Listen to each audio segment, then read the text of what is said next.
Hello friends, welcome to our channel. குளிர்காலமாக இருக்குது, மழை வேறு வந்துட்டுருக்கு. எல்லாருக்கும் சளி இருமல் எல்லாம் அதிகமாக இருக்குது. அதுக்கு ஒரு கஷாயம் எப்படி ரெடி பண்ணுறதுன்னு பார்க்கலாம்.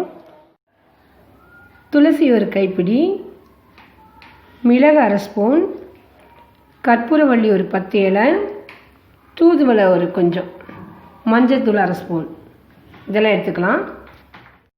இது எல்லாத்தையும் சேர்த்து 1 லிட்டர் தண்ணியில் நல்லா கொதிக்க வச்சு வாரம் 2 டைம் குடித்தோம்னா சளி இருமலெல்லாம் சரியாயிடும். தொண்டை கரகரப்பாக இருந்தால் கூட சரியாயிடும். ட்ரை பண்ணி பாருங்கள் ஃப்ரெண்ட்ஸ். தேங்க்யூ. மறக்காமல் நம்ம சேனலை சப்ஸ்கிரைப் பண்ணுங்கள், லைக் பண்ணுங்கள், கமெண்ட் பண்ணுங்கள்.